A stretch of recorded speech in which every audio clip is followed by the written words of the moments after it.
Salam jumpa sahabat M2TV, media informasi sarana edukasi yang selalu akan hadir dengan ulasan-ulasan menarik, mengupas data menjadi fakta, menyajikan berita-berita terpercaya, biar sahabat M2TV menjadi tahu dari yang belum pernah tahu.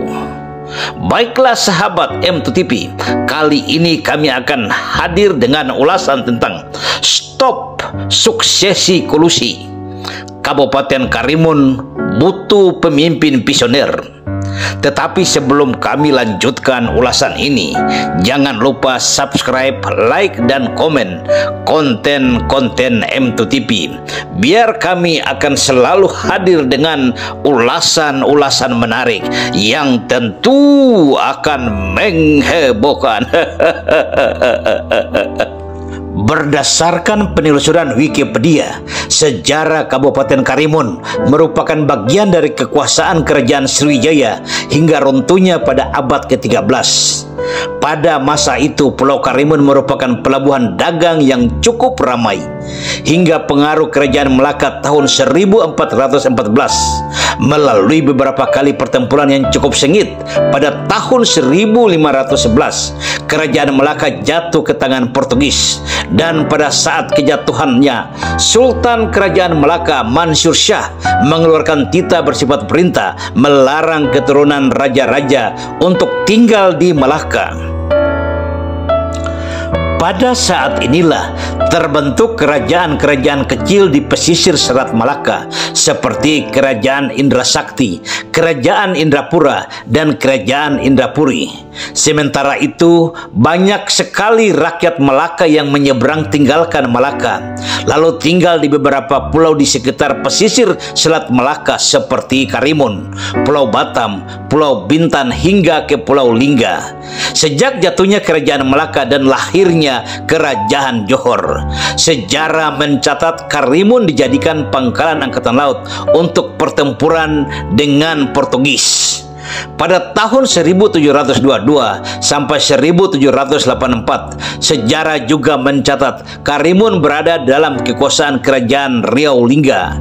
Dan setelah terjadinya Perjanjian Traktat London tahun 1842, pemerintah Hindia Belanda mulai menjalankan sistem pemerintahannya dengan menempatkan amir-amirnya di Pulau Karimun. Setelah kemerdekaan Republik Indonesia, Kabupaten Karimun masuk dalam wilayah Provinsi Riau, Kabupaten Kepulauan Riau. Lika-liku pemerintahan Orde Baru cukup dirasakan oleh masyarakat Karimun. Dan dengan terbitnya Undang-Undang Nomor 22 Tahun 1999 tentang pemerintahan daerah, telah ditindaklanjuti oleh pemerintah pusat dengan terbitnya Undang-Undang Nomor 11 Tahun 2003 tentang perubahan Undang-Undang Nomor 53 Tahun 1999 tentang pembentukan Kabupaten Karimun dan beberapa kabupaten kota di Provinsi Riau.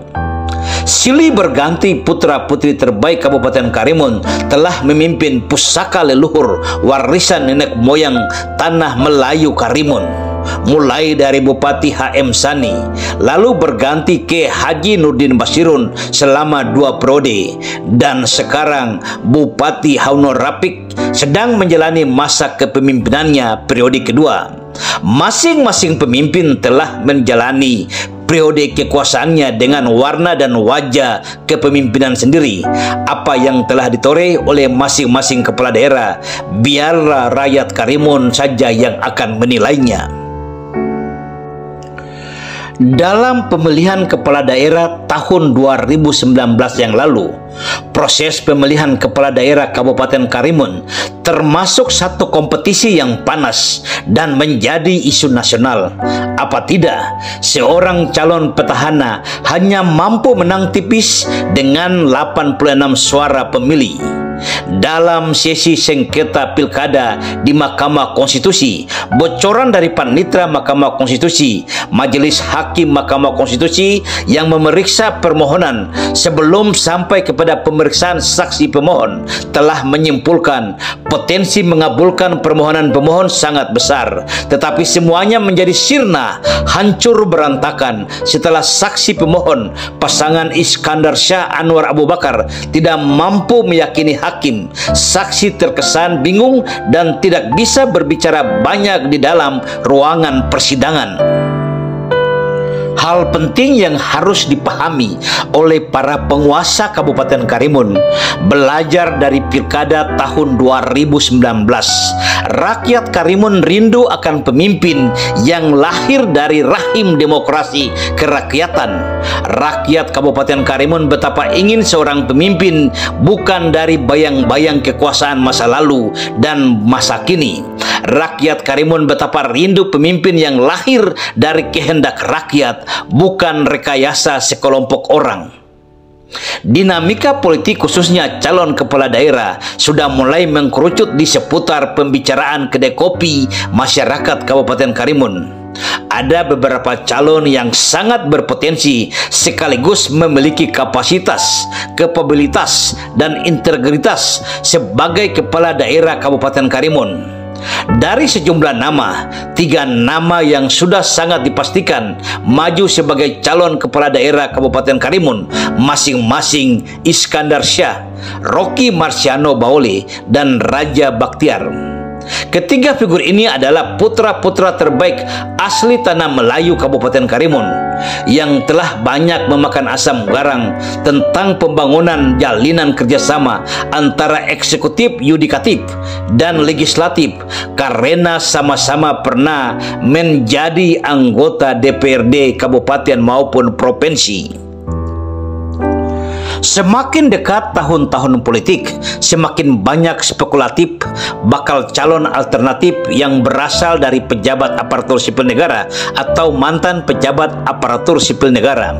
Nama-nama baru yang cukup mendapat perhatian publik Karimun adalah Firmansyah, Sekretaris Daerah Kabupaten Karimun, atau Arif Fadila, mantan Sekretaris Daerah Kabupaten Karimun, juga mantan Sekretaris Daerah Provinsi Kepulauan Riau.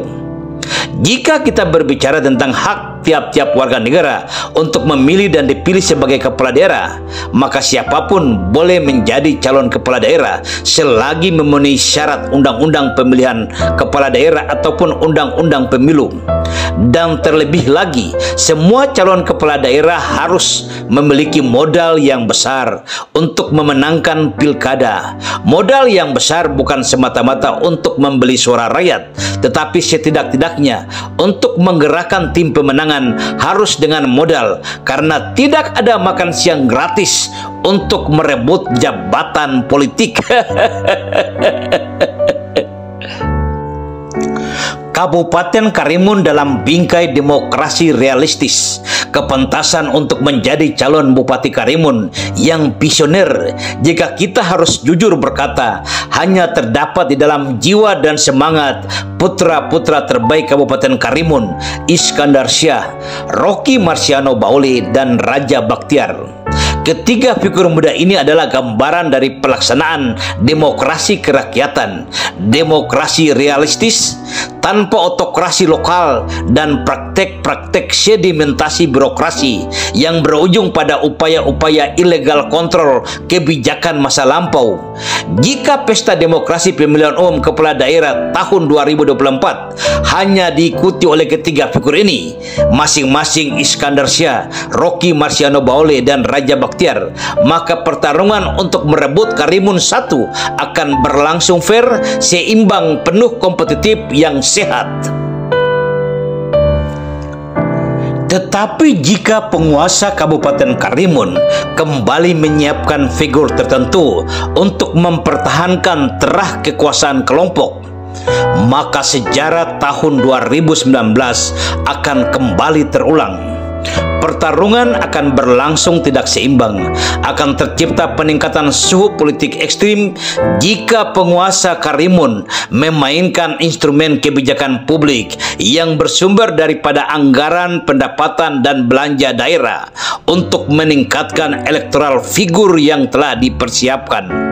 Dan kita berharap penguasa Kabupaten Karimun dapat membuka mata, belajar dari pengalaman pilkada tahun 2019.